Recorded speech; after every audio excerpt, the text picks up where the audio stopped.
لله نحمده ونستعينه ونستغفره ونعوذ بالله من شرور أنفسنا ومن سيئات أعمالنا من يهده الله فلا مضل له ومن يضلل فلا هادي له وأشهد أن لا إله إلا الله وحده لا شريك له وأشهد أن محمدًا عبده ورسوله صلى الله عليه وعلى آله وصحبه وسلم تسليمًا كثيرا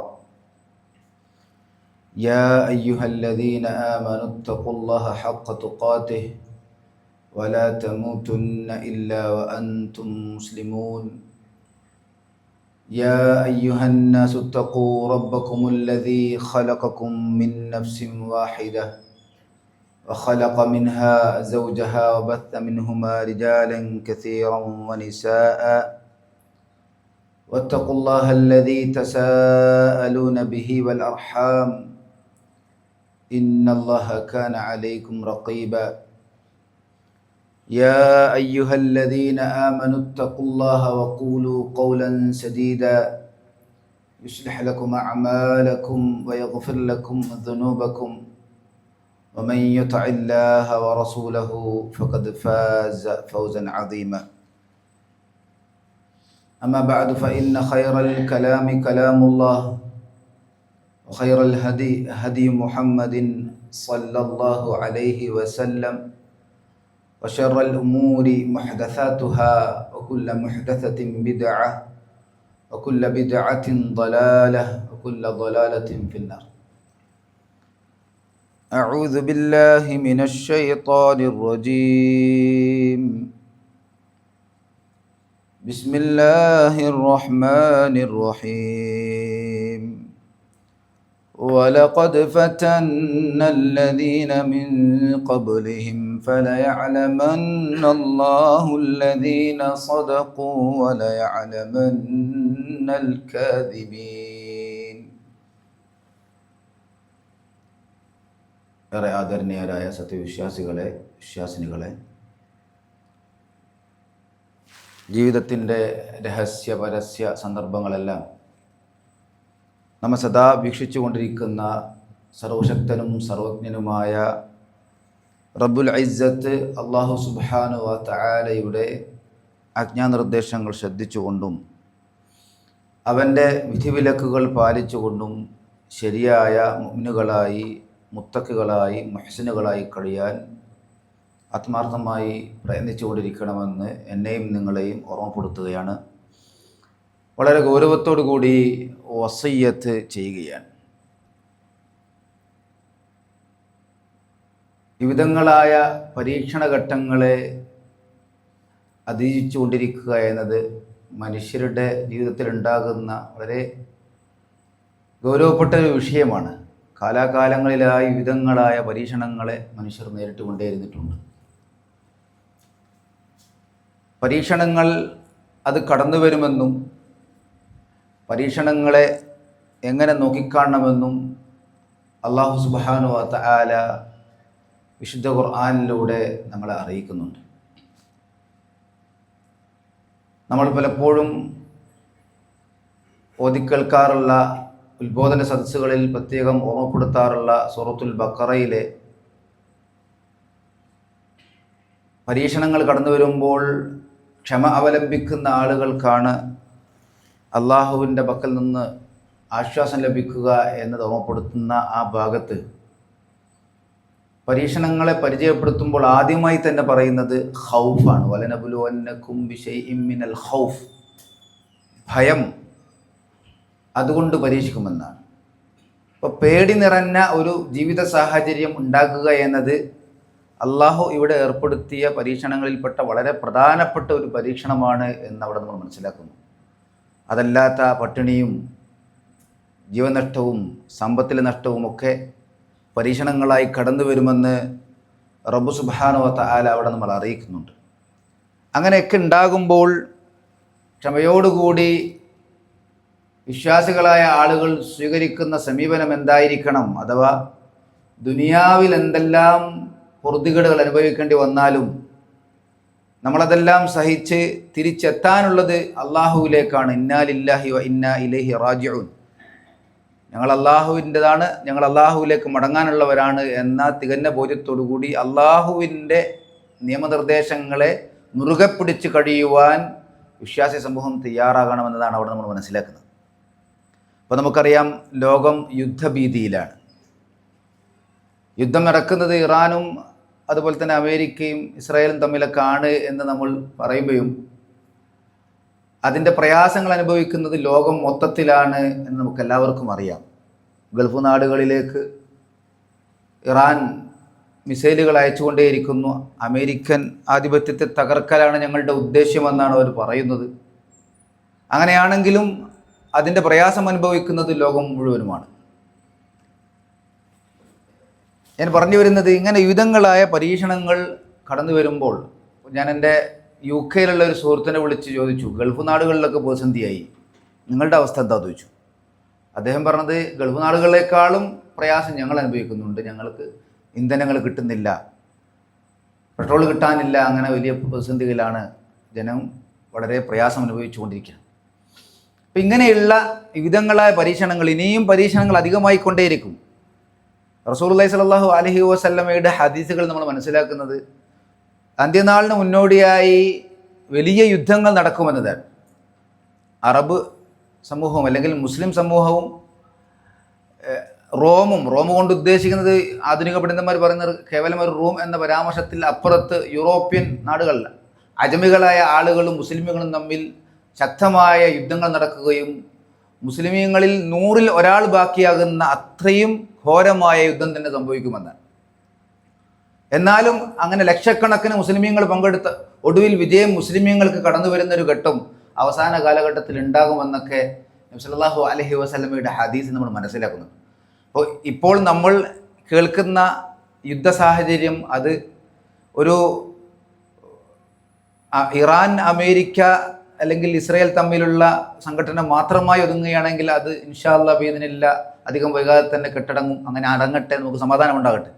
അതല്ല ഒരു ഗൂഢലക്ഷ്യത്തിൻ്റെ ഭാഗമായുള്ള ഏറ്റുമുട്ടലാണ് എങ്കിൽ അത് നിലക്കാതെ തുറന്നുപോയി അത് വീണ്ടും വലിയ വലിയ സംഘർഷങ്ങളായി ലോകം ഒട്ടുക്കെ ഭീതിയും പ്രയാസവും പട്ടിണിയും ഒക്കെ ആയി വരുന്ന ഘട്ടം ഉണ്ടാകുകയില്ല എന്ന് ഉറപ്പിച്ച് പറയാവുന്നൊരവസ്ഥയിലല്ല നമ്മൾ. അതുകൊണ്ട് വിശ്വാസികളായ നമ്മൾക്ക് ഈ പരീക്ഷണ ഘട്ടങ്ങളൊക്കെ അതിജീവിക്കാൻ വേണ്ട ഒരു ഈമാനികമായ കരുത്തുണ്ടാകണം എന്നതാണ് ഞാൻ പറഞ്ഞു വരുന്നത്. അത് താനെ ഉണ്ടാകുകയില്ല, മറിച്ച് എങ്ങനെ വേണം വെച്ചാൽ നമ്മൾ പുണ്യപ്രവർത്തനങ്ങളിലൂടെ, പ്രാർത്ഥനകളിലൂടെ, ദിക്റുകളിലൂടെ നമ്മുടെ ഈമാനിനെ ശക്തിപ്പെടുത്തിക്കൊണ്ടിരിക്കുക. നമ്മൾ യഥാർത്ഥ വിശ്വാസികളായി കഴിഞ്ഞിടത്തോളം കാലം എന്ത് വലിയ മുസീബത്തുകൾ വന്നാലും അതിനെ തരണം ചെയ്യുവാനുള്ള ഏതെങ്കിലും നിലക്കുമുള്ള ഒരു സാഹചര്യം അല്ലാഹു സുബ്ഹാനഹു വ തആല നമുക്ക് ഒരുക്കി തരുമെന്നതാണ് നമ്മൾ മനസ്സിലാക്കേണ്ടത്. നമ്മളിതൊക്കെ പറയുമ്പോൾ ഇങ്ങനെയുള്ള പ്രശ്നങ്ങളെക്കാളും വലിയ പ്രശ്നങ്ങൾ റസൂലുള്ളാഹി സ്വല്ലല്ലാഹു അലൈഹി വസല്ലമ വിശ്വാസി സമൂഹം ആകെ ഇടങ്ങേറായി പോകുന്ന പരീക്ഷണ ഘട്ടങ്ങളെ സംബന്ധിച്ച് പറയുന്നുണ്ട്. അതിൽപ്പെട്ട ഒന്നാണ് മസീഹ് ദജ്ജാലിനെ കുറിച്ചുള്ള ഓർമ്മപ്പെടുത്തൽ. മസീഹ് ദജ്ജാൽ അത് നമ്മൾ പലപ്പോഴും നമസ്കാരത്തിൽ അവൻ്റെ ഷെറിൽ നിന്ന് അള്ളാഹുവിനോട് കാവൽ ചോദിക്കുന്നുണ്ട് എന്നതിനപ്പുറത്ത് എത്രമാത്രം വലിയ അപകടമായിക്കൊണ്ടാണ്, വലിയ പരീക്ഷണമായിക്കൊണ്ടാണ് അവൻ വരിക എന്നതിനെ സംബന്ധിച്ച് നമുക്ക് ബോധ്യമില്ല. അള്ളാഹുവിൻ്റെ തർത്തീബിൻ്റെ ഭാഗമായി അള്ളാഹു സുബ്ഹാനഹു വ തആല മനുഷ്യരെ പരീക്ഷിച്ചുകൊണ്ടേയിരിക്കുമെന്നാണ്. നമ്മുടെ ഈമാൻ വ്യക്തമാകാൻ വേണ്ടി നിരന്തരമായ പരീക്ഷണങ്ങൾ നടത്തിക്കൊണ്ടേയിരിക്കുമെന്നാണ്.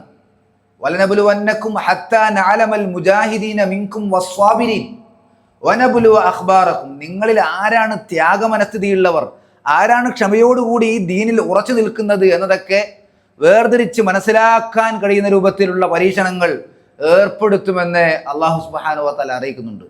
ഞാൻ ഓതി കേൾപ്പിച്ച ആയത്ത് സൂറത്തുൽ അൻകബൂത്തിന്റെ ആദ്യ ഭാഗത്തെ ആയത്താണ്. അതിന്റെ തുടക്കം ബിസ്മില്ലാഹിർ റഹ്മാനിർ റഹീം അലിഫ് ലാം മീം അഹസിബൻ നാസു അൻ യുത്റകൂ അൻ യഖൂലൂ ആമന്നാ വഹും ലാ യുഫ്തനൂൻ. ജനങ്ങൾ വിചാരിക്കുന്നു ഞങ്ങൾ വിശ്വാസികളാണ് എന്ന് പറയുന്നതിന്റെ പേരിൽ മാത്രം ഒരു പരീക്ഷണത്തിന് വിധേയമാക്കാതെ അവരെ വിട്ടേക്കുമെന്നാണോ ജനങ്ങൾ വിചാരിച്ചിരിക്കുന്നത്? അങ്ങനെയല്ല, മറിച്ച് വലഖദ് ഫതന്നല്ലദീന മിൻ ഖബ്ലിഹിം, മുമ്പുള്ള ആളുകളെ നാം പരീക്ഷിച്ചിട്ടുണ്ട്. അങ്ങനെ ഫലയഅലമന്നല്ലാഹു അല്ലദീന സ്വദഖൂ വലയഅലമന്നൽ കാദിബീൻ. ആരാണ് സത്യവാന്മാർ അഥവാ തങ്ങളുടെ വിശ്വാസത്തിൽ തങ്ങളുടെ ദീനിൻ്റെ കാര്യത്തിൽ സത്യസന്ധമായി ഉറച്ചു നിൽക്കുന്ന ആളുകൾ ആരാണ് ഈ വിഷയത്തിൽ കള്ളന്മാർ എന്ന് നാം വേർതിരിച്ച് മനസ്സിലാക്കിയിട്ടുണ്ട്. അങ്ങനെ മനസ്സിലാക്കാൻ വേണ്ട ഒരു പ്രക്രിയയായി അള്ളാഹു സുബ്ഹാനഹു വ തആല പരീക്ഷണത്തെ ഏർപ്പെടുത്തിക്കൊണ്ടേയിരിക്കുമെന്നാണ്. അപ്പോൾ എന്തുവിധ പരീക്ഷണങ്ങൾ വന്നാലും അതിനെ തരണം ചെയ്യാൻ വേണ്ട ഈമാൻ നമ്മൾ നേടിയെടുക്കുക എന്നതാണ് വളരെ പ്രധാനം. അപ്പോൾ ഞാൻ പറഞ്ഞു വന്നത്, ഇങ്ങനെയുള്ള പരീക്ഷണങ്ങളിൽ അവസാന കാലഘട്ടത്തിൽ വിശ്വാസികൾ അനുഭവിക്കാൻ പോകുന്ന വലിയ ഒരു പരീക്ഷണമായി റസൂലുള്ളാഹി സ്വല്ലല്ലാഹു അലൈഹി വസല്ലമ പറഞ്ഞ പരീക്ഷണമാണ് മസീഹ് ദജ്ജാലിൻ്റെ പരീക്ഷണം. ഇപ്പോൾ എന്തിനാണ് ഇതിനെക്കുറിച്ച് പറയുന്നത് എന്ന് ചിലപ്പോൾ ചിലർക്കെങ്കിലും തോന്നാം. അതിൻ്റെ കാരണം എന്തെന്ന് വെച്ചാൽ റസൂലുള്ളാഹി സ്വല്ലല്ലാഹു അലൈഹി വസല്ലമ പറഞ്ഞിട്ടുണ്ട്, മിമ്പറുകളിൽ നിന്ന് മസീഹു ദജ്ജാലിനെ സംബന്ധിച്ചുള്ള സംസാരം ഇല്ലാതാകുന്ന ഒരു ഘട്ടത്തിലാണ് അവനെ കൊണ്ടുള്ള പരീക്ഷണം ഇവിടെ ഉണ്ടാകുകയാണ്. അപ്പോൾ നമ്മളുടെ കാലഘട്ടത്തിൽ അത് ഉണ്ടാകരുത് എന്ന് ഉദ്ദേശിക്കുന്ന ഖത്തീബുകൾ അഥവാ ഖുത്ബ പറയുന്ന ഉസ്താദുമാർ കാലങ്ങളായി പല സന്ദർഭങ്ങളിലും ഈ വിഷയം ജനങ്ങളെ ഓർമ്മപ്പെടുത്താറുണ്ട്. ആ നിലക്കാണ് ഞാൻ ഈ വിഷയം നിങ്ങളുടെ മുമ്പിൽ എടുത്തു വെക്കുന്നത്. അല്ലാഹു സുബ്ഹാനഹു വ തആല നമ്മൾക്ക് പരീക്ഷണമായി പലതും ഏർപ്പെടുത്തിയതുപോലെ വലിയൊരു പരീക്ഷണമായി നമ്മളിലേക്ക് കടന്നു വരുന്ന ഒരു ഫിത്നയായി റസൂലുള്ളാഹി സ്വല്ലല്ലാഹു അലൈഹി വസല്ലം പരിചയപ്പെടുത്തിയ ഒന്നാണ് മസീഹ് ദജ്ജാലിൻ്റെ ഫിത്ന.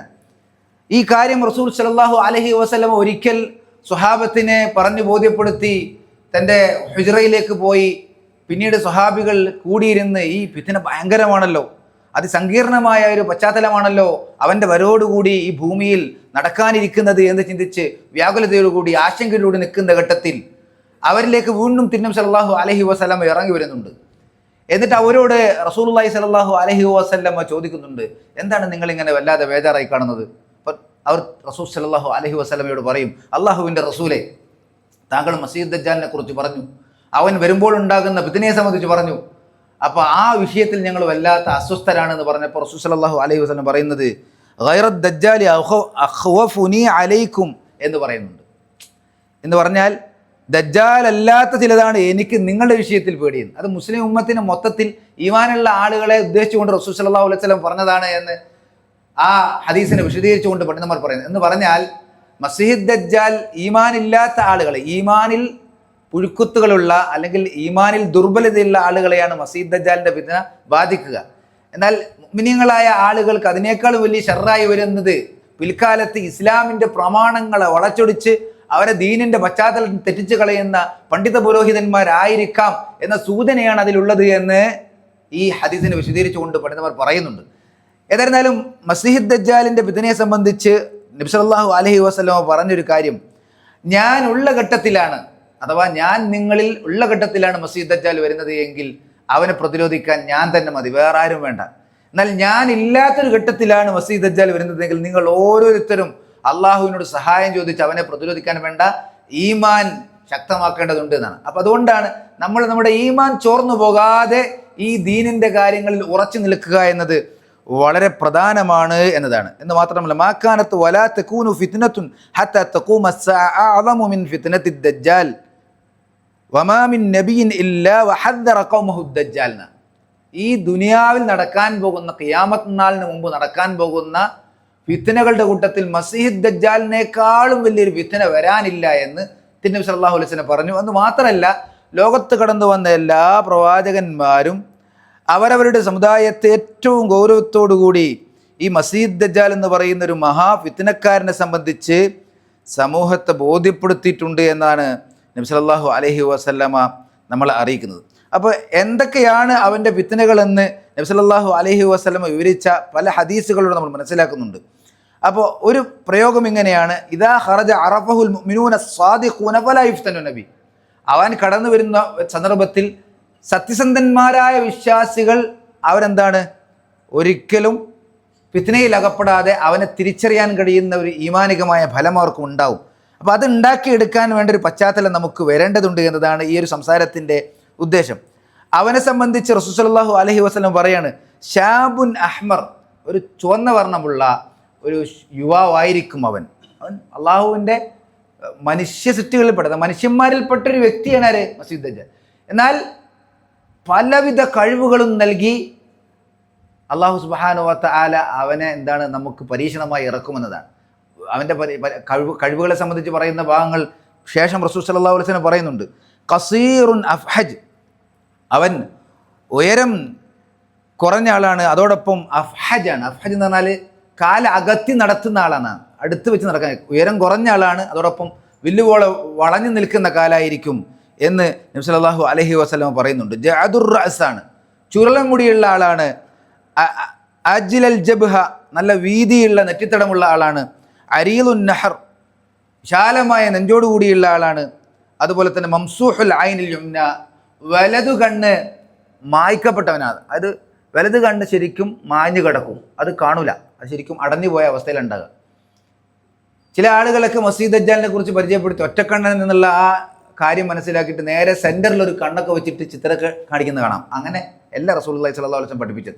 പക്ഷെ ഒരു ഭാഗത്തെ കണ്ണ് മായ്ക്കപ്പെട്ടിട്ടുണ്ടാവും, ഇടതു ഭാഗത്തെ കണ്ണിനെ സംബന്ധിച്ച് ഒരു മുന്തിരിയെ പോലെ പുറത്തേക്ക് ഒരു തള്ളി നിൽക്കുന്ന മാംസം പോലെ ഉണ്ടാകുമെന്ന് നബി സല്ലല്ലാഹു അലൈഹി വസല്ലം നമ്മളോട് പറയാണ്. അവനെ ഓരോ മുസ്ലിമിനും അവൻ കാഫിറാണ് എന്ന് വായിക്കാൻ കഴിയുന്ന രൂപത്തിൽ അവൻ്റെ നെറ്റിയിൽ എന്താണ് കാഫിർ എന്ന് എഴുതിയിരിക്കും. അത് മനസ്സിലാക്കാൻ എഴുത്തും വായനയും അറിയാത്ത വിശ്വാസിയാണ്. ഇതാണ് നമ്മൾ പ്രധാന മനസ്സിലാക്കുക. ഒരാൾ യഥാർത്ഥ വിശ്വാസിയാണ് എങ്കിൽ അവന് വായിക്കാൻ അറിയില്ല, അവൻ എഴുതാൻ അറിയില്ല, പക്ഷെ അവൻ്റെ ഉള്ളിൽ അള്ളാഹുവിനെ സംബന്ധിച്ചും അന്ത്യദിനത്തെ സംബന്ധിച്ചും ഈ ദീനിനെ സംബന്ധിച്ചും സത്യസന്ധമായ വിശ്വാസമുണ്ട് എങ്കിൽ അവനത് ഈ വന്ന മസീഹ് ദജ്ജാൽ അത് കാഫിറാണ്, അത് ഫിത്നയാണ് എന്ന് വേർതിരിച്ച് മനസ്സിലാക്കാൻ പറ്റുന്നതാണ്. നമ്മളിത് പറയുമ്പോൾ ഈ കാലഘട്ടത്തിൽ എഴുതാനറിയാത്ത ആളുകൾ ഉണ്ടാകുമോ എന്ന് ചിന്തിക്കും. ഫലസ്തീനിലൊക്കെ തിരിഞ്ഞു നോക്കിക്കഴിഞ്ഞാൽ, ഞാൻ കുറച്ച് മുമ്പ് ഈ യുദ്ധ പശ്ചാത്തലത്തിന് മുമ്പ് തന്നെ ഫലസ്തീനിലെ ചെറിയ മക്കൾ, അവർക്ക് ഇന്നും പുറത്തിറങ്ങാൻ പേടിയാണ്, അവർക്ക് പള്ളിക്കൂടങ്ങളിലേക്ക് ഇറങ്ങി വരാൻ കഴിയുന്നില്ല. ഭീതിയുടെ പശ്ചാത്തലമാണ്.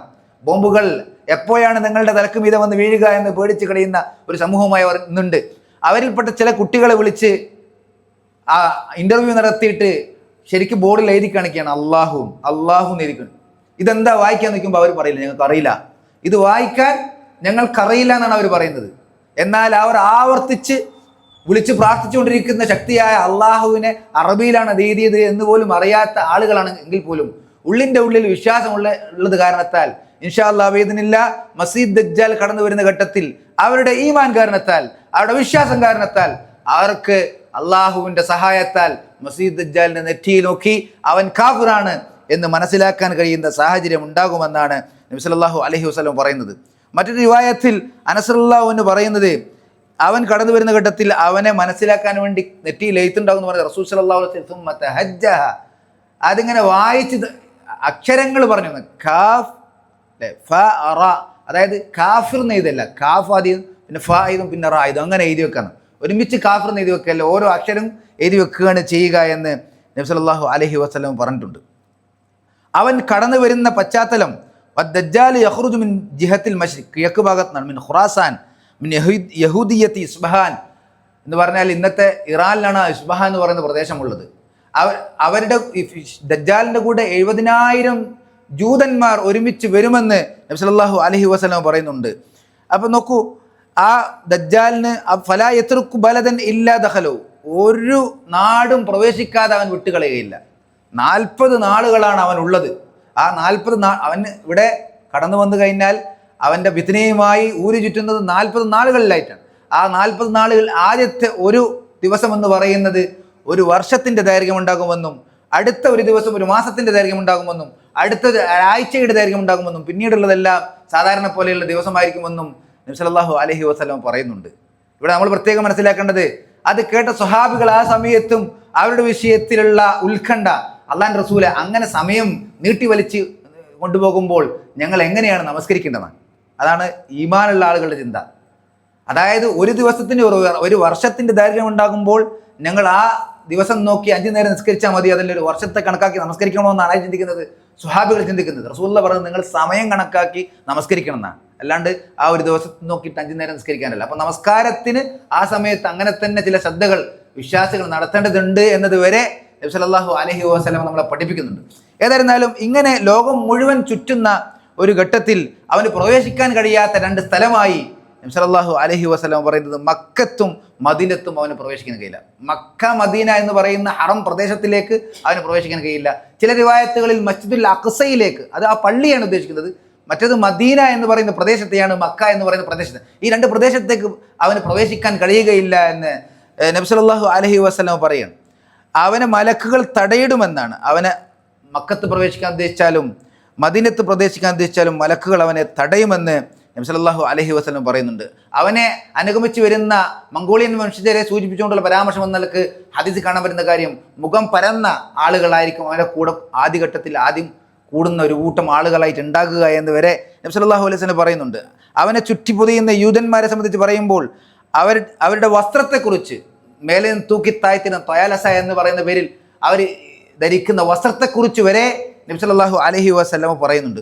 ഇത് ഞാൻ ഇങ്ങനെ പറയുന്നത്, ഇടക്കാലത്ത് നമ്മുടെ കൂട്ടത്തിലൊക്കെ ഉള്ള ചില പണ്ഡിത പുരോഹിതന്മാരിൽപ്പെട്ട ചില ആളുകൾ പറയുന്നുണ്ട് മസീഹ് ദജ്ജാലൊന്നും ഇല്ല, അതൊക്കെ ചില പ്രതീകങ്ങളാണ്, കള്ളം പറയുന്ന ആളുകളെ പരിചയപ്പെടുത്താനുള്ള ചില പ്രതീകങ്ങളാണത്, അതിനപ്പുറത്തൊന്നുമില്ല എന്നൊക്കെ സംസാരിക്കുന്ന ആളുകൾ നമ്മൾ കണ്ടിട്ടുണ്ട്. സത്യത്തിൽ അങ്ങനെയെങ്കിൽ ഈ വിശദീകരണത്തിന് അതൊക്കെ എന്ത് സ്ഥാനമാണുള്ളത്?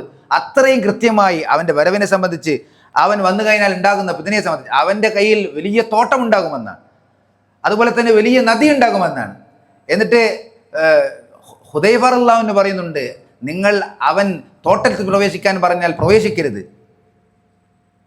അതേപോലെ തന്നെ അവൻ്റെ കയ്യിൽ തീ ഉണ്ടാകുമെന്നാണ്, അതായത് വലിയ തീക്കുണ്ടാരമുണ്ട്, ആ തീയിലേക്ക് പ്രവേശിക്കാൻ പറഞ്ഞാൽ നിങ്ങൾ അതിലേക്ക് ചാടിക്കൊള്ളൂ, കാരണം അതിലേക്ക് ചാടി നിങ്ങൾ മുങ്ങിക്കഴിഞ്ഞാൽ നിങ്ങൾക്ക് തണുത്ത വെള്ളം കുടിക്കാൻ പറ്റുമെന്നാണ്.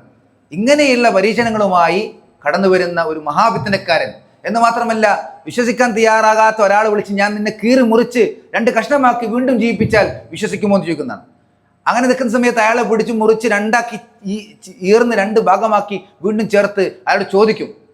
അയാൾ വിശ്വാസിയാണ് എങ്കിൽ വിശ്വാസികളായ ആളുകൾ ആ സമയത്ത് മസീഹ് ദജ്ജാലിനോട് പറയാ, ഇപ്പം എനിക്ക് കൂടുതൽ വ്യക്തമായി എന്നാ, നീ ശുദ്ധ കാഫിറാണ് എന്ന് കൂടുതൽ എനിക്ക് വ്യക്തമായി എന്ന് പറയും. പിന്നെയും മസീഹ് ദജ്ജാൽ അവനെ കൊല്ലാൻ ശ്രമിക്കും, പക്ഷേ കഴിയില്ലാന്ന, പരിമിതികളുണ്ട്.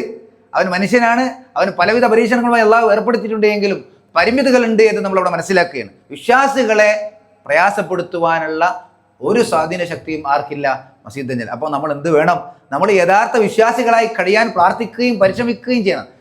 റസൂലുള്ളാഹി സ്വല്ലല്ലാഹു അലൈഹി വസല്ലമയുടെ പരാമർശത്തിൽ മസീഹ് ദജ്ജാലിനെ അനുഗമിക്കുന്നവരിൽ ജൂതന്മാരുണ്ട്, പിന്നെ തുർക്കികളുണ്ട്, പിന്നെ അനറബികൾ അജമികളായ ആളുകളുണ്ട്, പിന്നെ മസീഹ് ദജ്ജാലിനെ അനുഗമിക്കുന്ന അവനെ പിന്നാലെ കൂടുന്ന ആളുകളിൽ ഏറ്റവും കൂടുതൽ ഉണ്ടാകുക സ്ത്രീകളാണ് എന്ന് നബി സല്ലല്ലാഹു അലൈഹി വസല്ലം പറയുന്നു. അതിൻ്റെ കാരണം പണ്ഡിതന്മാർ പറയുന്നത്, ഈ അത്ഭുതങ്ങളെ കാണിക്കുമ്പോൾ വേഗം വീണുപോകുന്ന അഥവാ അതിൽ സ്വാധീനിക്കപ്പെടുന്ന ഒരു പ്രകൃതം സ്ത്രീകൾക്ക് അധികമാണ്.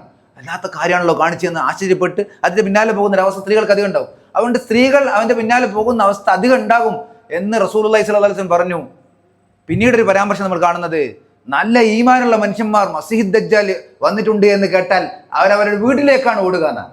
എന്നിട്ട് തങ്ങളുടെ അമ്മാവിമാരെ, തങ്ങളുടെ പെങ്ങന്മാരെ, ഭാര്യമാരെ, മക്കളെ, പെൺകുട്ടികളെയൊക്കെ പിടിച്ച് കെട്ടിയിടുന്നു. കാരണം ഇവൻ്റെ ഫിത്നയിൽ അകപ്പെട്ടു പോകാതിരിക്കാൻ വേണ്ട കൃത്യമായ ഒരു സംരക്ഷണത്തിന് വേണ്ടി അവർ തയ്യാറാകുന്നതിനെ സംബന്ധിച്ച് വരെ ഹദീസിൽ പരാമർശമുണ്ട്. അങ്ങനെയുള്ള ഒരു ഫിത്നയായി നബി സല്ലല്ലാഹു അലൈഹി വസല്ലം പറയുന്നു. മസീഹ് ദജ്ജാൽ കടന്നു വരുന്നു എന്നറിയുമ്പോൾ നമ്മൾ അവനെ അന്വേഷിച്ച് അങ്ങോട്ട് പോകേണ്ടതില്ല, അവൻ്റെ അത്ഭുതങ്ങൾ കാണാൻ വേണ്ടി അങ്ങോട്ട് പോകേണ്ടതില്ല എന്നതുവരെ റസൂൽ സല്ലല്ലാഹു അലൈഹി വസല്ലമയുടെ പരാമർശത്തിൽ നമ്മൾ മനസ്സിലാക്കുന്നത്. ആ നിലക്കുള്ള പരീക്ഷണങ്ങൾ വരെ നമ്മളിലേക്ക് വരാനിരിക്കുന്നുണ്ട് എന്ന് മാത്രമല്ല, റസൂലുള്ളാഹി സ്വല്ലല്ലാഹു അലൈഹി വസല്ലമ നമ്മളോട് പറഞ്ഞിട്ട് ഖിയാമത്ത് നാൾ മുന്നോടിയായി നടക്കുന്ന ചില പരീക്ഷണങ്ങൾ, ആ പരീക്ഷണങ്ങൾ വന്നു കഴിഞ്ഞാൽ ജനങ്ങൾക്ക് വിശ്വസിക്കുവാനുള്ള താല്പര്യം വരും. സൂര്യൻ പടിഞ്ഞാറ് ഉദിച്ചു കഴിഞ്ഞാൽ ആളുകൾക്ക് വിശ്വസിക്കുവാൻ താല്പര്യം ഉണ്ടാകുന്ന അതുപോലെയുള്ള വലിയ കനപ്പെട്ട പരീക്ഷണങ്ങൾ കടന്നു വരുമ്പോഴൊക്കെ ജനങ്ങൾ വിശ്വസിക്കാൻ തയ്യാറാവും. അപ്പോൾ വിശ്വസിക്കാൻ ഉദ്ദേശിച്ചാൽ വിശ്വാസം ശരിയാകുകയില്ല. അപ്പോൾ കുറേ നല്ലതൊക്കെ ചെയ്യാൻ ആഗ്രഹിച്ചാൽ നല്ലതൊക്കെ ചെയ്യാനുള്ള ഒരു മാനസികാവസ്ഥ കിട്ടുകയില്ല. മറിച്ച് നമ്മൾ ഇപ്പോൾ തന്നെ നമ്മുടെ ജീവിതത്തെ ശരിയായ ഈമാനിലും അതിനടിസ്ഥാനത്തിലുള്ള അമലുകളുമായി മുന്നോട്ട് കൊണ്ടുപോകുന്ന ഒരവസ്ഥയിൽ നീങ്ങണമെന്നതാണ്. ചുരുക്കി പറഞ്ഞാൽ, നമ്മൾ ഇപ്പോൾ അനുഭവിക്കുന്ന യുദ്ധ സാഹചര്യമാകട്ടെ, അതിനുശേഷം വരാൻ പോകുന്ന ഖിയാമത്തിന് മുന്നോടിയായി വിവിധങ്ങളായ പരീക്ഷണങ്ങൾ നമ്മളിലേക്ക് വരും. ആ പരീക്ഷണങ്ങളെയൊക്കെ അതിജീവിക്കുന്ന ഒരു കൊച്ചു സംഘമുണ്ടാകും. അതാരാണ്? അവർ യഥാർത്ഥ വിശ്വാസികളാണ്. ആ വിശ്വാസത്തിൻ്റെ അടിസ്ഥാനത്തിൽ അവരുടെ ജീവിതത്തിൽ അനിവാര്യമായും ഉണ്ടായിരിക്കേണ്ട നിർബന്ധമായ കർമ്മങ്ങൾ, അവരുടെ ജീവിതത്തിൽ ഉണ്ടായിരിക്കേണ്ട പ്രധാനപ്പെട്ട ഐച്ഛികമായ കാര്യങ്ങൾ, അതുപോലെ തന്നെ വിശ്വാസി സമൂഹത്തിൽ ഒരിക്കലും സംഭവിക്കാൻ പാടില്ലാത്ത അരുതായ്മകൾ, തെറ്റുകുറ്റങ്ങൾ, വൃത്തികേടുകൾ, പാപങ്ങൾ, അതിനെല്ലാം അകന്ന് കഴിയുന്ന യഥാർത്ഥ രൂപത്തിൽ അള്ളാഹുവിനെ ഭയപ്പെട്ട് കഴിയുന്ന ആളുകളെ സംബന്ധിച്ചിടത്തോളം എന്തു വലിയ പരീക്ഷണങ്ങൾ കടന്നു വന്നാലും ആ പരീക്ഷണങ്ങളെ അതിജീവിക്കാൻ വേണ്ട ഈമാനികമായ ബലവും ഈ ദുനിയാവിൽ പിടിച്ചു നിൽക്കാൻ വേണ്ട ഒരു പ്രത്യേകമായ ഒരു ശക്തിയും ഒരു സാഹചര്യവും റബ്ബ് സുബ്ഹാനഹു വ തആല ഒരുക്കും. അതിനാൽ നമ്മൾ ഓരോരുത്തരും നമ്മുടെ ഈമാൻ നഷ്ടപ്പെട്ടു പോകാത്ത നിലക്ക് പുണ്യങ്ങളിൽ നന്മകളിൽ വിഹരിക്കുവാൻ കൊതിക്കുന്നവരും തിന്മകളിലേക്ക് ഒരു നിലക്കും അടുക്കുകയില്ല എന്ന തീരുമാനമെടുത്ത് അങ്ങേയറ്റം പരിശുദ്ധമായ ജീവിതം നയിക്കാൻ പരിശ്രമിക്കുകയും ചെയ്യേണ്ടവരാണ്. അല്ലാഹു സുബ്ഹാനഹു വ തആല ആ നിലക്ക് പ്രയത്നിക്കുന്ന മഹാഭാഗ്യവാന്മാരുടെ കൂട്ടത്തിൽ നമ്മെ ഇവരെ ഉൾപ്പെടുത്തി അനുഗ്രഹിക്കുമാറാകട്ടെ. അഖൂലു ഖൗലി ഹാദാ വ അസ്തഗ്ഫിറുല്ലാഹ ലി വലക്കും ഫസ്തഗ്ഫിറുഹു ഇന്നഹു ഹുവൽ ഗഫൂറുർ റഹീം.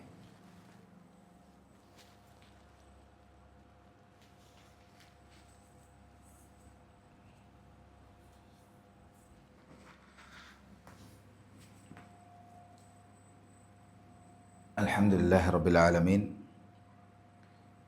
വൽ ആഖിബത്തു ലിൽ മുത്തഖീൻ വലാ ഉദ്വാന ഇല്ലാ അലൽ ളാലിമീൻ വഉസല്ലി വഉസല്ലിമു അലാ ഖാതമിൽ അംബിയാഇ വൽ മുർസലീൻ നബിയിനാ മുഹമ്മദിൻ വഅലാ ആലിഹി വസഹ്ബിഹി അജ്മഈൻ. ഒരിക്കൽ കൂടി സർവ്വനാഥനായ അള്ളാഹുവിൻ്റെ വിനീതരായ തഖ്വയുള്ള അടിമകളായി കഴിയാൻ അങ്ങേയറ്റം പ്രയത്നിച്ചുകൊണ്ടിരിക്കണമെന്ന് എന്നെയും നിങ്ങളെയും ഉണർത്തുകയാണ്, ഓർമ്മപ്പെടുത്തുകയാണ്. ഞാൻ പറഞ്ഞു വന്നത്, വിശ്വാസി സമൂഹം അവരുടെ ഈമാൻ പരിശോധിക്കപ്പെടുന്നതിൻ്റെ ഭാഗമായി വിവിധങ്ങളായ പരീക്ഷണങ്ങളെ അഭിമുഖീകരിക്കേണ്ടി വരുമെന്നതാണ് അള്ളാഹുവും നബി സല്ലല്ലാഹു അലൈഹി വസല്ലമയും നമ്മളെ അറിയിക്കുന്നത്. അത് മനസ്സിലാക്കി പരീക്ഷണങ്ങൾ അതിജീവിക്കാൻ വേണ്ട ഒരു ഈമാനികമായ കരുത്ത് നമ്മൾ നേടിയെടുക്കണമെന്നതാണ്. മസീഹ് ദജ്ജാൽ എന്ന് പറയുന്ന ലോകാവസാന ഘട്ടത്തിൽ കടന്നു വരുന്ന ഒരു വലിയ ഫിത്നയെ സംബന്ധിച്ചും അവൻ ലോകത്ത് മുഴുവൻ സഞ്ചരിച്ച ആളുകളെല്ലാം കുഴപ്പത്തിലാക്കുന്നതിനെ സംബന്ധിച്ചും നമ്മൾ മനസ്സിലാക്കി. യഥാർത്ഥ വിശ്വാസികളായ ആളുകൾക്ക് അവനെ നേരിടാനുള്ള ഈമാനികമായ കരുത്ത് അപ്പോഴും ഉണ്ടാകുമെന്നതും നബി സല്ലല്ലാഹു അലൈഹി വസല്ലം പറഞ്ഞതിലൂടെ നമ്മൾ തിരിച്ചറിയുന്നു. അതോടൊപ്പം ഇവൻ്റെ ഫിത്നയിൽ നിന്ന് രക്ഷപ്പെടുവാൻ വേണ്ടി നമ്മൾ ശ്രദ്ധിക്കേണ്ട കാര്യമായി റസൂലുള്ളാഹി സ്വല്ലല്ലാഹു അലൈഹി വസല്ലം പഠിപ്പിച്ച ഒരു കാര്യം നമ്മൾ എല്ലാവരും നിർവഹിക്കുന്നുണ്ടാകും. ഇപ്പോൾ ഈ അടുത്ത കാലത്ത് ഉള്ള കുട്ടികളൊക്കെ മദ്രസയിൽ നിന്ന് ആ പ്രാർത്ഥനകൾ പഠിച്ച് പ്രാവർത്തികമാക്കുന്നുണ്ടോ ഇല്ലേ എന്ന് നമുക്ക് അത്ര ഉറപ്പില്ല. മുമ്പ് കാലത്ത് നമ്മൾ മദ്രസയിൽ നിന്നൊക്കെ വളരെ ശക്തമായി പഠിപ്പിക്കപ്പെടുകയും ഇപ്പോഴുള്ള യുവാക്കളും പ്രായമേറിയ ആളുകളൊക്കെ നമസ്കാരത്തിലെ പ്രാർത്ഥന ചൊല്ലാൻ പറഞ്ഞാൽ, തശഹുദിലെ പ്രാർത്ഥന ചൊല്ലാൻ പറഞ്ഞാൽ അവരിങ്ങനെ ഉപരിപ്ലവമായി അല്ലാഹുമ്മ ഇന്നി അഊദു ബിക മിൻ അദാബി ജഹന്നമ മിൻ അദാബിൽ ഖബ്രി വമിൻ ഫിത്നത്തിൽ മഹ്യ വമിൻ ഫിത്നത്തിൽ മസീഹിദ് ദജ്ജാൽ എന്നിങ്ങനെ പറയും. അത് നമ്മൾ പറയുന്ന ആ പ്രാർത്ഥന അത്രയും ആത്മാർത്ഥമായിരിക്കണം എന്നത് കൂടി ആര് പറയുന്നുണ്ട്? റസൂലുള്ളാഹി സ്വല്ലല്ലാഹു അലൈഹി വസല്ലം പറയുന്നുണ്ട്. അതായത് നമസ്കാരത്തിൽ ഈ മസീഹ് ദജ്ജാലിന് കാവൽ ചോദിക്കുന്ന ആ പ്രാർത്ഥന വളരെ ഗൗരവത്തിൽ നബി സല്ലല്ലാഹു അലൈഹി വസല്ലം പഠിപ്പിച്ചതാണ്. നമ്മൾ അള്ളാഹുവിനോട് കാവൽ ചോദിക്കുകയാണ് അവൻ്റെ ഫിത്നയിൽ നിന്ന്. അതുപോലെ റസൂൽ സല്ലല്ലാഹു അലൈഹി വസല്ലമ അവൻ്റെ ഫിത്നയിൽ നിന്ന് രക്ഷപ്പെടുവാൻ വേണ്ടി പഠിപ്പിച്ച മറ്റൊരു കാര്യമാണ് സൂറത്തുൽ കഹഫിൻ്റെ ആദ്യത്തെ 10 ആയത്ത് ഹിഫ്ലാക്കുക എന്നുള്ളത്. സൂറത്തുൽ കഹഫിൻ്റെ ആദ്യത്തെ 10 ആയത്ത് നമ്മൾ ശരിക്കും വെള്ളിയാഴ്ച ദിവസം ശരിയായി ഉപയോഗപ്പെടുത്തുന്ന ആൾക്കാരാണെങ്കിൽ വെള്ളിയാഴ്ച ദിവസം നമുക്ക് സൂറത്തുൽ കഹഫ് പാരായണം ചെയ്യൽ സുന്നത്താക്കപ്പെട്ട സൂറത്ത് നമുക്ക് എല്ലാവർക്കും അറിയാം. ഞാൻ നോക്കുമ്പോൾ പലപ്പോഴും എല്ലാ പള്ളികളിലും തന്നെ ഇവിടെയും എന്താണ് ജുമുഅ കഴിയാൻ നേരത്ത് കയറി വന്ന പലരുമുണ്ട്. ഞാൻ അവരെ ആക്ഷേപിക്കാൻ വേണ്ടിയല്ല. അതിന് ജുമുഅക്ക് പള്ളിയിൽ നേരത്തെ എത്തി സൂറത്തുൽ കഹഫ് പാരായണം ചെയ്യുന്ന ആൾക്കാരുണ്ടാകാം.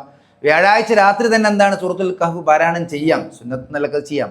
വെള്ളിയാഴ്ച അസർ മഗ്‌രിബിൻ്റെ മുന്നോടിയായിട്ട് തീർത്താലും ആ വെള്ളിയാഴ്ച പാരായണം ചെയ്തിട്ട് പ്രതിഫലം കിട്ടുമെന്നതാണ് പണ്ഡിതന്മാർ വിശദീകരിക്കുന്നത്. ഏതായിരുന്നാലും അതൊക്കെ നമ്മൾ ശീലിച്ചു കഴിഞ്ഞാൽ ഉടൻ എന്താ വെച്ചാൽ നമ്മളെല്ലാ വെള്ളിയാഴ്ചയും സൂറത്തുൽ കഹഫ് പാരായണം ചെയ്യുന്ന ആൾക്കാരാണെങ്കിൽ എന്താ സംഭവിക്കുക? സ്വാഭാവികമായിട്ടും നമ്മൾ അറിയാതെ ഇതിൻ്റെ ആദ്യ ഭാഗമൊക്കെ ഹിഫ്ലാകും. അപ്പോൾ നമ്മൾ ബോധപൂർവ്വം ഹിഫ്ലാക്കിയിട്ടില്ലെങ്കിലും നമ്മൾ അറിയാതെ ഹിഫ്ലാകുന്ന അവസ്ഥ അതിലൂടെ നമുക്ക് ലഭിക്കുമെന്നതാണ്. മറ്റൊരു കാര്യം, ഈ മസീഹ് ദജ്ജാൽ വന്നു എന്ന് ഞാൻ നേരത്തെ സൂചിപ്പിച്ച കാര്യമാണ്. അവൻ്റെ പരീക്ഷണങ്ങൾ, അവൻ്റെ അത്ഭുതങ്ങൾ എന്താണ് എന്ന് നോക്കാൻ പോകുകയല്ല വിശ്വാസികൾ ചെയ്യേണ്ടത്. മറിച്ച് അവൻ ഏത് ഭാഗത്താണുള്ളത് അതിന് നേരെ എതിർഭാഗത്ത് ഓടുകയാണ് വേണ്ടത് എന്നതാണ് നബി സല്ലല്ലാഹു അലൈഹി വസല്ലമയുടെ നമ്മൾ മനസ്സിലാക്കുന്നത്. മക്കത്തെ ഓടാൻ പറ്റുന്ന ആളുകൾക്ക് അത് ചെയ്യാം, മദീനത്തെ ഓടാൻ പറ്റുന്ന അത് ചെയ്യാം എന്നത് കൂടി ആര് പറയുന്നുണ്ട്? നബി സല്ലല്ലാഹു അലൈഹി വസല്ലമയുടെ ഹദീസിലൂടെ പണ്ഡിതന്മാർ വിശദീകരിക്കുന്നുണ്ട്. ഞാൻ പറയുന്നത് നമുക്ക് ഏതായാലും ഇന്നത്തെ ഒരു സാഹചര്യത്തിൽ മക്കത്തേക്കും മദീനത്തേക്കും ഓടാൻ കഴിയുകയില്ല. സൗദി അറേബ്യയിൽ ഒരാളെ സംബന്ധിച്ചിടത്തോളം റിയാദുള്ള എനിക്ക് എന്ത് ചെയ്യാം? മദീനത്തേക്ക് ഓടാം, മക്കത്തേക്ക് ഓടാം, അല്ലേ? അങ്ങനെ ഓടി അങ്ങനെ രക്ഷപ്പെടാൻ പറ്റുന്ന ആളുകൾക്ക് അത് സ്വീകരിക്കാം. എന്നാൽ വേറൊരു കാര്യം കൂടി നമ്മൾ മനസ്സിലാക്കേണ്ടത്, മദീനത്ത് ഓടിയത് കൊണ്ട് ഈമാനില്ലാത്ത ആളാണ് ഓടുന്നത് എങ്കിൽ മദീന അയാളെ പുറന്തള്ളുമെന്ന് ആര് പറയുന്നുണ്ട്? നബി സല്ലല്ലാഹു അലൈഹി വസല്ലമയുടെ ഹദീസ് മനസ്സിലാക്കുക. കാരണം ഏറ്റവും പ്രധാനം എന്താണ്? നമ്മുടെ ഈമാൻ ശക്തിപ്പെടുത്തുക എന്നുള്ളത്, നമ്മുടെ യഥാർത്ഥ വിശ്വാസികളാകുക. ഒരിക്കലും നമ്മുടെ ഈമാനിനെ പൊളിച്ചു കളയുന്ന സംസാരങ്ങളോ പ്രവർത്തനങ്ങളോ ചിന്തകളോ ഒന്നുമില്ലാതെ നമ്മൾ അത്രയും പരിശുദ്ധരായി ജീവിക്കുവാൻ തയ്യാറാകുക എന്നുള്ളത്. പ്രത്യേകിച്ച് നമ്മൾ മക്കൾക്കൊക്കെ ദീനീയായ കാര്യങ്ങളിൽ നന്നായി അവർക്ക് ബോധ്യപ്പെടുത്തുന്ന സദസ്സുകൾ അവരെ കൊണ്ടുവരണം. നമ്മൾക്ക് പറഞ്ഞു കൊടുക്കാനൊക്കെ പരിമിതികളുണ്ടാവും. പറഞ്ഞു കൊടുക്കാൻ കഴിയുന്ന രക്ഷിതാക്കൾ, ഉമ്മമാർ, അവരൊക്കെ പ്രത്യേകം മക്കളെ അടിസ്ഥാനപരമായി മനസ്സിലാക്കേണ്ട വിഷയങ്ങൾ പ്രത്യേകം പറഞ്ഞ് പഠിപ്പിക്കണം. ജീവിതത്തിൽ വരാൻ പോകുന്ന വിപത്തുകളെ സംബന്ധിച്ചൊക്കെ എന്താണ് നേരത്തെ അറിയുകയും അതിനെ നേരിടാൻ വേണ്ട എല്ലാ അർത്ഥത്തിലുമുള്ള ഒരുക്കങ്ങൾ നടത്തുകയും ചെയ്യുക എന്നത് നമ്മളെല്ലാവരും ശീലിക്കേണ്ട കാര്യമാണ്. അവിടെ സ്വയം തന്നെ ബോധ്യപ്പെടുത്താൻ കഴിയുന്ന ആളുകൾ അങ്ങനെ. ഇനി അതല്ല എങ്കിൽ ആ കാര്യങ്ങളൊക്കെ ബോധ്യപ്പെടുത്തുന്ന സദസ്സുകൾ. ഇനിയിപ്പോൾ സദസ്സുകളിലേക്ക് പോകാൻ കഴിയുന്നില്ല എങ്കിൽ വിശാലമായ നിലയ്ക്ക് ഇത്തരം കാര്യങ്ങളൊക്കെ സംസാരിച്ച സിഡികൾ, കാസറ്റുകളൊക്കെ നമ്മുടെ മുമ്പിൽ ലഭ്യമാണ്. വീഡിയോ കാസറ്റുകൾ, അതുപോലെ തന്നെ ഓഡിയോ പ്രഭാഷണങ്ങളൊക്കെ ലഭ്യമാണ്. അതൊക്കെ ഉപയോഗപ്പെടുത്തി നമ്മൾ റസൂലുള്ളാഹി സ്വല്ലല്ലാഹു അലൈഹി, ഞാൻ ഈ കൂട്ടത്തിൽ പറയാൻ വിട്ടുപോയൊരു കാര്യം, മസീഹ് ദജ്ജാൽ വന്ന് ഉഹുദ് മലയിലെ എതിർഭാഗത്ത്, മസ്ജിദ് നബവിയുടെ എതിർഭാഗത്ത് നിന്ന് ഏന്തി നോക്കുമെന്നാണ്. ആ സമയത്ത് മസ്ജിദ് നബവിയിലേക്ക് നോക്കിയിട്ട് റസൂലുള്ളാഹി സ്വല്ലല്ലാഹു അലൈഹി വസല്ലം പറയുന്നത്, മസ്ജിദ് നബവി അന്ന് ഈത്തപ്പനത്തടിയിലാണുള്ളത്. നാല് ഈത്തപ്പനത്തടിയിൽ കുത്തിയുയർത്തി അതിൻ്റെ സൈഡിൽ എന്താണ് വെച്ച് കെട്ടി ഒതുക്കിയിരിക്കുന്ന അത്രയും ഈത്തപ്പന ഓലകൾ കൊണ്ട് മേൽക്കൂര ഇട്ടിരിക്കുന്ന ഒരു ഘട്ടത്തിലാണ് നബി സല്ലല്ലാഹു അലൈഹി വസല്ലം പറയുന്നത്, മസ്ജിദ് ദജ്ജാൽ വന്ന് ഉഹുദ് മലയുടെ മേലെ എതിർ സൈഡിൽ നോക്കി കയറി നിന്നിട്ട് മസ്ജിദ് നബവിയിൽ നോക്കിയിട്ട് ചോദിക്കും, ലിമൻ ഹാദൽ ഖസ്റുൽ അബിയദ്, ഈ വെള്ളക്കൊട്ടാരം ആരുടേതാണെന്ന് ചോദിക്കുന്നതാണ്. നല്ല ചോദിക്കുക. ശരിക്കും ഈമാനുള്ള ഒരാളുടെയും ഓരോരുത്തരുടെ രോമം അങ്ങനെ എണീറ്റ് നിൽക്കും ആ ഒരു പരാമർശം. കാരണം എന്താ? നബി സല്ലല്ലാഹു അലൈഹി വസല്ലം പറയുമ്പോൾ അവിടെ ഒരു വെള്ളക്കൊട്ടാരമില്ല, അവിടെ ഒരു ശരിക്കുള്ള കെട്ടിടം പോലുമില്ല. പക്ഷേ പിൽക്കാലത്ത് മസ്ജിദ് ദജ്ജാൽ വരുമ്പോൾ അങ്ങനെ സംഭവിക്കുന്നു പറയുമ്പോൾ ഇന്ന് ഉഹുദ് മലയുടെ ഭാഗത്ത് നിന്ന് മസ്ജിദ് നബവി നോക്കുന്ന ഏതൊരാൾക്കും അതൊരു വലിയ വെള്ളക്കൊട്ടാരം പോലെ ഫീൽ ചെയ്യുന്നുണ്ട്. അപ്പം ആ നിലക്ക്, അത്രയും സത്യസന്ധമായ നിലക്ക് റസൂലുള്ളാഹി സ്വല്ലല്ലാഹു അലൈഹി വസല്ലം നടത്തിയ പ്രവചനങ്ങളാണ് ഇതെല്ലാം എന്ന് മനസ്സിലാക്കുകയും നമ്മുടെ ഈമാൻ ചോർന്നു പോകാത്ത ഒരു ജീവിതം നയിക്കുവാൻ നമ്മൾ തയ്യാറാക്കുകയും എല്ലാവിധ മുസീബത്തുകളെയും അതിജീവിക്കുവാൻ നമുക്ക് വേണ്ടത് യഥാർത്ഥ വിശ്വാസമാണ്. വിശ്വാസമുള്ള ആളുകൾക്കാണ് നന്നായി സബുറുൻ ജമീൽ, നന്നായ നിലക്കുള്ള ക്ഷമക്ക് സാധിക്കുകയുള്ളൂ എന്ന് മനസ്സിലാക്കുക. ഇതെല്ലാം ഉൾക്കൊള്ളുക. നമ്മൾ നമ്മുടെ കുട്ടികളെ, ഈ വെക്കേഷൻ സമയമാണ്, ആ സമയത്തിൽ അവരെ പൂർണ്ണമായും അഴിച്ചുവിടാതിരിക്കുവാൻ പ്രത്യേകിച്ച് ഇൻഷാ അല്ലാഹ് അടുത്തൊരു സന്ദർഭത്തിൽ നമുക്കതിനെക്കുറിച്ച് പറയാൻ അവസരം കിട്ടുകയാണെങ്കിൽ തീർച്ചയായും സംസാരിക്കേണ്ടതുണ്ട്. ഇത്തരം ഒരു ഘട്ടത്തിൽ അവർ പൂർണ്ണമായും നമ്മുടെ നിയന്ത്രണത്തിൽ നിന്ന് പുറത്തു കടക്കുന്ന ഒരവസ്ഥ വന്നു കഴിഞ്ഞാൽ എല്ലാവിധ ഫിത്നയുടെയും വഴികളിലേക്ക് അവർ തെറ്റിപ്പോകാനുള്ള സാധ്യതയുണ്ട് എന്ന് കൂടി നമ്മൾ മനസ്സിലാക്കുക. അല്ലാഹു സുബ്ഹാനഹു വ തആല എല്ലാ അർത്ഥത്തിലും നമ്മുടെ ഈമാനിനെ അത് ഒരു നഷ്ടപ്പെട്ടു പോകാതെ അതിന് കരുത്ത് നൽകുന്ന പ്രവർത്തനങ്ങളിൽ മുന്നേറുന്ന ആളുകളാക്കി നമ്മൾ മാറ്റുമാറാകട്ടെ. നമ്മുടെ പിഴവുകൾ അല്ലാഹു സുബ്ഹാനഹു വ തആല നമുക്ക് പുറത്തുതരുമാറാകട്ടെ. കൂടുതൽ നന്നായി പരലോകത്തിന് വേണ്ടി മെനക്കെടുകയും അതുവഴി ദുനിയാവിൽ സമാധാനവും പരലോകത്ത് സ്വർഗവും സാധ്യമാകുന്ന നല്ല വിശ്വാസികൾ അല്ലാഹു സുബ്ഹാനഹു വ തആല നാം ഇവരെ ഉൾപ്പെടുത്തി അനുഗ്രഹിക്കുമാറാകട്ടെ. നമ്മളിൽ പ്രയാസപ്പെടുന്ന ധാരാളം ആളുകളുണ്ട്, അവർക്ക് അല്ലാഹു ആശ്വാസവും എളുപ്പവും നൽകുമാറാകട്ടെ. നമ്മളിൽ രോഗം കൊണ്ട് പൊറുതികേട് അനുഭവിക്കുന്ന മാരകമായ രോഗങ്ങൾ അനുഭവിച്ചത് ആ വിഷയത്തിൽ പ്രാർത്ഥിക്കാൻ ആവശ്യപ്പെട്ട ആളുകളുണ്ട്. അല്ലാഹു സുബ്ഹാനഹു വ തആല അവർക്കെല്ലാം ആജിലായ ശിഫ നൽകി ആദരിക്കുമാറാകട്ടെ. നമ്മളിൽ കടം കൊണ്ട് പൊറുതികേട് അനുഭവിക്കുന്ന, അത് വീടാൻ ആഗ്രഹിച്ചിട്ടും അതിന് കഴിയാതെ പോകുന്ന പല സാധുക്കളായ ആൾക്കാരുണ്ട്. അവർക്കൊക്കെ അല്ലാഹു എളുപ്പത്തിൽ വീടാനുള്ള സാഹചര്യം ഒരുക്കുമാറാകട്ടെ. നമ്മളിൽ നിന്ന് മരണപ്പെട്ടു പോയവരായ നമ്മുടെ മാതാപിതാക്കൾ, ഉസ്താദുമാർ, വേണ്ടപ്പെട്ടവർക്കെല്ലാം അല്ലാഹു സുബ്ഹാനഹു വ തആല പുറത്തു കൊടുക്കുകയും അവരുടെ കബറും വിശാലമാക്കുകയും അവരെയും നമ്മയും ജന്നാത്തുൽ ഫിർദൗസിൽ ഒരുമിച്ച് കൂട്ടുകയും ചെയ്യുമാറാകട്ടെ. ലോകത്തിൻ്റെ വിവിധ ഭാഗങ്ങളിലായി പ്രയാസങ്ങൾ അനുഭവിച്ചുകൊണ്ടിരിക്കുന്ന എല്ലാ മുഅ്മിനുകൾക്കും, എല്ലാ മനുഷ്യർക്കും അല്ലാഹു സുബ്ഹാനഹു വ തആല എളുപ്പവും ആശ്വാസം നൽകുമാറാകട്ടെ. അല്ലാഹുമ്മ ഗ്ഫിർ ലിൽ മുഅ്മിനീന വൽ മുഅ്മിനാത്ത് വൽ മുസ്ലിമീന വൽ മുസ്ലിമാത്ത് അൽ അഹ്യാഇ മിൻഹും വൽ അംവാത്ത് ഇന്നക മുജീബുദ് ദഅവാതി യാ ഖാദിൽ ഹജാത്ത്. റബ്ബനാ ആതിനാ ഫിദ് ദുനിയ ഹസനതൻ വഫിൽ ആഖിറതി ഹസനതൻ വഖിനാ അദാബന്നാർ. ربنا تقبل منا إنك أنت السميع العليم وتب علينا إنك أنت التواب الرحيم واغفر لنا يا غافر المذنبين وارحمنا أنت أرحم الراحمين. ربنا تقبل منا إنك أنت السميع العليم. آمين آمين برحمتك يا أرحم الراحمين. أقم الصلاة.